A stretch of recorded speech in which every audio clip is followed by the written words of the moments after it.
International lab facility. Student-led startups. Great academic exposure. KL, deemed to be university.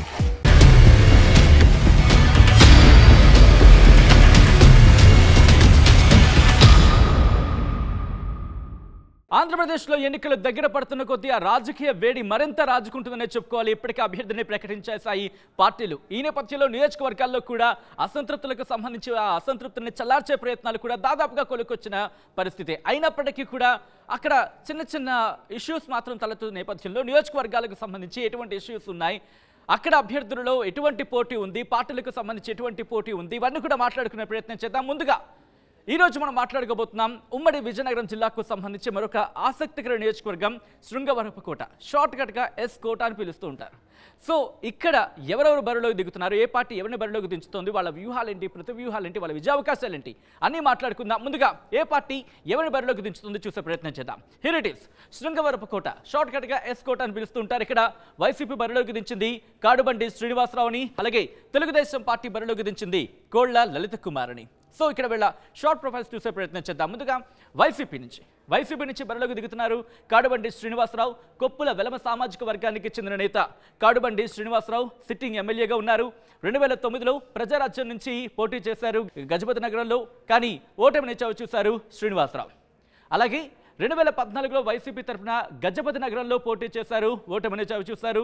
2019లో శృంగవరపుకోటలో పోటీ చేశారు, ఆయన గెలుపొందిన పరిస్థితి. తెలుగుదేశం పార్టీ నుంచి బరిలో ఉన్నారు కోళ్ల లలిత కుమారి. ఒక్కసారి లలిత కుమారి ప్రొఫైల్ చూస్తే కనుక కొప్పుల వెలమ సామాజిక వర్గానికి చెందిన నేత లలిత కుమారి. కుటుంబ రాజకీయ నేపథ్యం కూడా ఈమెకి కలిసొచ్చే అంశం. 2009లో అలాగే 2014లో తెలుగుదేశం పార్టీ తరఫున ఎమ్మెల్యేగా పోటీ చేశారు, గెలుపొందారు లలిత కుమారి. ఇక విజయనగరం జిల్లా తెలుగుదేశం పార్టీ అధ్యక్షురాలిగా కూడా పనిచేసిన అనుభవం ఆమెకుంది. అలాగే టీటీడీ మెంబర్గా కూడా పనిచేశారు లలిత కుమారి. 2019 ఎన్నికల్లో పోటీ చేశారు, కానీ ఓటమిని చవిచూశారు లలిత కుమారి. ఇది తెలుగుదేశం పార్టీకి సంబంధించిన లలిత కుమారి ప్రొఫైల్. ఇక అలాగే శృంగవరపుకోట నియోజకవర్గానికి సంబంధించి క్లుప్తంగా చూసే ప్రయత్నం చేసినప్పుడు విశాఖపట్నం లోక్సభ స్థానంలో భాగం ఇది. అలాగే బీసీ ఓటర్లు అధికంగా ఉన్న స్థానం కూడా ఇదని చెప్తూ ఉంటారు. దాంతోపాటు శృంగవరపుకోట, లక్కవరపుకోట, అలాగే జామి, కొత్తవలస, వేపాడ మండలాలు ఈ నియోజకవర్గం పరిధిలోకి వస్తాయి. ఇక ఇక్కడ సామాజిక వర్గానికి సంబంధించి క్యాలిక్యులేషన్స్ ఎలా ఉన్నాయో ఒకసారి చూసే ప్రయత్నం చేసినప్పుడు కొప్పుల వెలమ సామాజిక వర్గానికి సంబంధించి 52,000 ఓట్లు ఇక్కడ ఉన్నాయి. అలాగే తూర్పు కాపు సామాజిక వర్గానికి సంబంధించి 38,000 ఓట్లు ఇక్కడ ఉన్నాయి.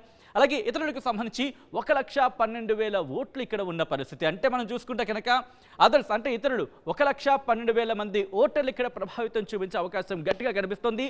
ఆ తర్వాత మెజారిటీగా ఆ మెజారిటీ పరంగా చూసుకున్నప్పుడు కొప్పుల వెలమ సామాజిక వర్గానికి సంబంధించి 52,000 ఓట్లు ఇక్కడ ఉన్నాయి.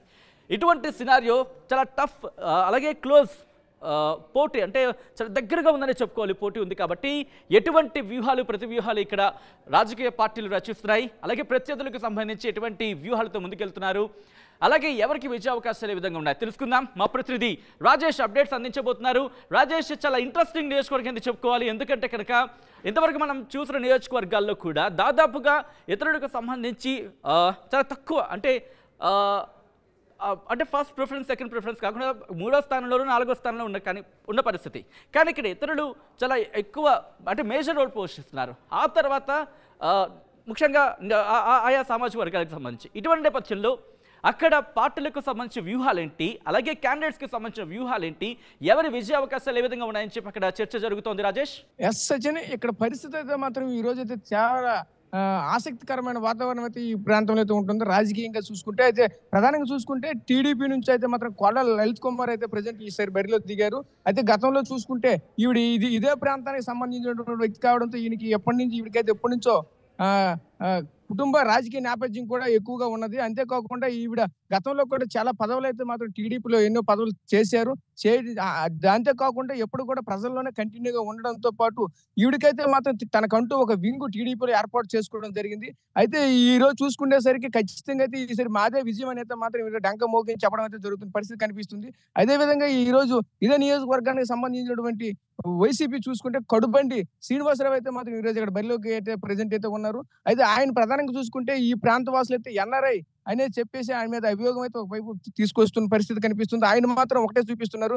నేను ఎన్నరైతేనేమి ఏదైతేనేమి ఖచ్చితంగా ప్రజలకు కావాల్సింది మేము చేసి పెట్టామా లేదా, మేము అనుకున్నట్లయితే ప్రజలకు ఇస్తున్నామా లేదా, ఈ సంక్షేమం అయితేనేమి అభివృద్ధి కార్యక్రమాలు పలు అభివృద్ధి కార్యాన్ని తీసుకొచ్చి చేసి పెడుతున్నాం కనుక ఖచ్చితంగా ప్రజలను నడిపిస్తున్నారని అయితే మాత్రం ఆయన ఒకవైపు చెప్పుకోవడం వస్తున్న పరిస్థితి కనిపిస్తుంది. ప్రధానంగా చూసుకుంటే ఈ నియోజకవర్గంలో అయితే మాత్రం వైసీపీ మాత్రం చాలా అభివృద్ధి కార్యక్రమాలు చేసింది కాబట్టి ఖచ్చితంగా వైసీపీ వస్తుందనే మాత్రం ఈ కడుబడి శ్రీనివాసరావు అయితే మాత్రం డంక మోగని చెప్తున్న పరిస్థితి కనిపిస్తుంది. అదేవిధంగా మరోవైపు చూసుకుంటే కొల్లా లలిత్ కుమార్ మాత్రం నా మీద ఖచ్చితంగా సానుభూతి ఓట్లేదు మాకు పడతాయని చెప్పేసి ఒకవైపు చెప్పడం జరుగుతుంది. అంతేకాకుండా స్థానికంగా ఉన్నటువంటి కొప్పల వెల్మ సామాజిక వర్గానికి సంబంధించినటువంటి మాత్రం అక్కడ ఎక్కువ ఓట్లు ఉండడంతో పాటు ఆ ప్రాంతం సంబంధించిన బట్టి మాత్రం ఎక్కువ మంది ఈ ప్రభావం చూపించే అవకాశం అయితే కనిపిస్తుంది. అంతేకాకుండా అది అపోజిట్ కూడా ప్రజెంట్ చూసుకుంటే కొప్పల వేలమే కాబట్టి ఇద్దరి మధ్య వారైతే మాత్రం గట్టిగా ఉంటుందని మాత్రం చెప్పే పరిస్థితి కనిపిస్తుంది. శృంగవరపుకోటకు సంబంధించి ఒక ఉత్కంఠ పోరు కొనసాగే అవకాశం కనిపిస్తోంది. ముఖ్యంగా ఇక్కడ ఎవరి వ్యూహాలు ఏ విధంగా ఫలిస్తాయనే అంశానికి సంబంధించి మాత్రం ఒక ఉత్కంఠ మాత్రం కొనసాగుతుందని చెప్పుకోవాలి. ఏం జరగబోతుంది అనేది జూన్ 4న ఆ రోజు ఫలితాలు రాబోతున్నాయి. ఆ రోజు చూద్దాం.